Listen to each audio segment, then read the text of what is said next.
Thank you. Thank you very much. Shana Tova. It is a struggle to stand here before you on this, the first anniversary of the 7th of October, and wish you a Shana Tova. This greeting, like so many others, bears a new weight in the shadow of the new reality that we find ourselves in. Our hostages remain in Gaza. Please, Abinu Shabashamayim, bring them home speedily. And yet here we are. I really didn't know where to be today or tonight. And I honestly didn't know if I should be here or if I had it in me to be here. I, like so many of us, live with a terror and an anxiety since October 7th that seems to not allow me to have a place where I can truly feel settled or happy or whole. They say it's ancestral, and indeed, I believe that it is. To be honest, I worried about being in a communal space tonight because I wasn't sure how it would feel. My communication with the outside world has largely been from behind a cell phone, behind a camera, behind my writing, and largely behind closed doors. And as a public person, it is certainly challenging to be among people who feel they know you and who love you, but in most cases, you don't know them, and I often do feel I stand alone in my industry. But I'm very, very grateful to be here, very grateful.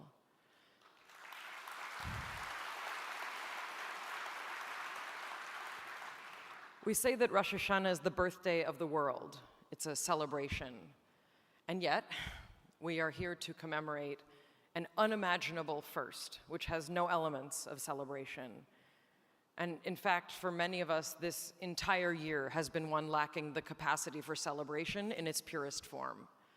We've all celebrated someone's birthday this year, or an anniversary perhaps. For those of us whose children graduated from high school this year, it was thrilling as we ushered our children into a new identity and a fantastic life full of hope and promise. But even at those times, I know I'm not alone in that it was hard to celebrate fully.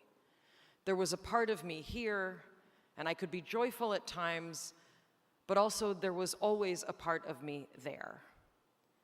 Pictures captured so many moments this year, but before and after every event, every party, every celebration, I know what I was doing. I was scanning the news. I was looking for names of soldiers that I might be related to.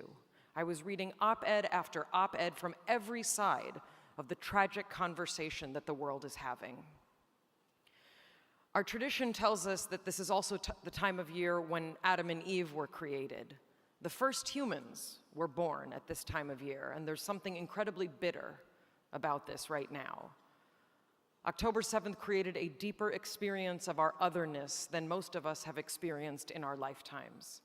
And the aftermath, the downstream effects of that day have rippled out into a sense of abandonment by many in the global community, an underscoring of the desire of so many of us to isolate, the cruel knowledge which many of us had hoped our grandparents were wrong about, that we have to take care of ourselves because we really don't know who else will.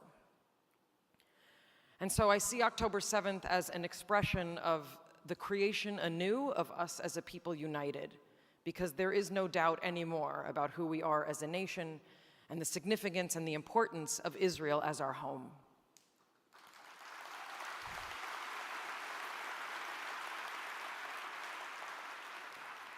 And in case the definition of Zionism is unclear, Israel is the historical, spiritual, metaphorical, and literal home of the Jewish people now and forever.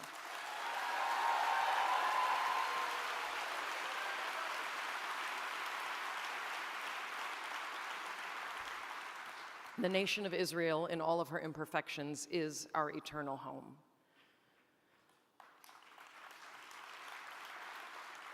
My presence on social media has drawn attention that I never imagined it would since October 7th. I see what I do there as really just an expression of the colossal cascade of grief, shock, fear, rage, and also love, camaraderie, faith, and compassion that so many of us are feeling. There is an enormous lack of understanding about Israel, about the Middle East, about the Jewish people, about terror, and about hope. I'm very grateful that I've been even a small part of defending the Jewish people, defending Israel, and defending our right, liot am chofshi be'artzeinu, to be a free people in our homeland.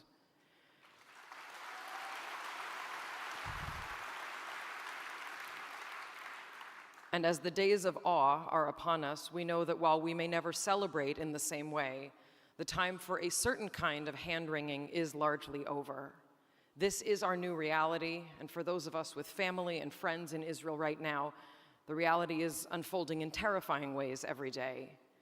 This new reality feels nightmarish on even the best of days. Mayim Bialik wrote in 1904 of the pogrom of Kishinev the previous year. Leave now this place at twilight to return, and to behold these creatures who arose in terror at dawn, at dusk now, drowsing, worn with weeping, broken in spirit, in darkness shut. Their lips still move with words unspoken. Their hearts are broken.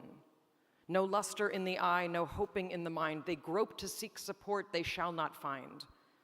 Thus, when the oil is gone, the wick still sends its smoke. Thus does the beast of burden, broken and old, still bear his yoke.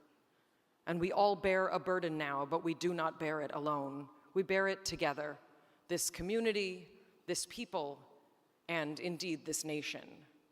May the memories of those we have lost and those we are still missing be only for a blessing.